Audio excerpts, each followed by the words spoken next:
मित्रांनो, राज्यातील मुदत संपलेल्या ग्रामपंचायतीवरती प्रशासक नेमणुकीच्या संदर्भातील एक अतिशय महत्वाचा असा निर्णय राज्य शासनाच्या माध्यमातून घेण्यात आलेला आहे। याच्याच संदर्भातील एक महत्वाची अशी माहिती अपडेट आजच्या व्हिडिओच्या माध्यमातून घेण्याचा प्रयत्न करणार आहोत।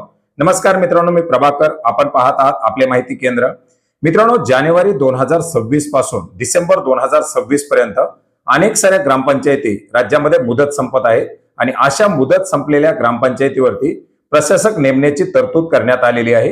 14 डिसेंबर 2020 रोजीच्या आदेशानुसार राज्यामध्ये मुदत संपलेल्या ग्रामपंचायतीवरती किंवा मुदत संपणाऱ्या ग्रामपंचायतीवरती प्रशासक नेमण्यासाठी मंजुरी देण्यात आलेली आहे आणि याच मंजुरीच्या अधीन राहून राज्यामध्ये जानेवारी 2026 ते डिसेंबर 2026 या कालावधीमध्ये मुदत संपणाऱ्या याचप्रमाणे निवडणुका होऊन नवनिर्मित ग्रामपंचायतीवरती नियमानुसार ग्रामपंचायत अस्तित्वात येईपर्यंत या नियमानुसार प्रशासकीय नियुक्तीसाठी मंजुरी देण्यात आलेली आहे आणि याच अनुषंगानं उच्च न्यायालयाचा अवमान होणार नाही याची दक्षता घेऊन राज्यामध्ये जानेवारी 2026 ते डिसेंबर 2026 पर्यंत ज्या ग्रामपंचायतीची मुदत संपेल किंवा नव्यानं निवडणूक होईल त्याच्यावरती जोपर्यंत सदस्य निवडून येत नाही, ग्रामपंचायत अस्तित्वात येत नाही, तोपर्यंत प्रशासक नेमण्यासाठी मंजुरी देण्यात आलेली आहे आणि याच्याच संदर्भातील एक महत्वाचं असं पत्रक 23 जानेवारी 2026 रोजी सर्व विभागीय आयुक्त, सर्व जिल्हाधिकारी, मुख्य कार्यकारी अधिकारी, जिल्हा परिषद यांना अवर सचिव महाराष्ट्र शासन यांच्या माध्यमातून देण्यात आलेले आहे।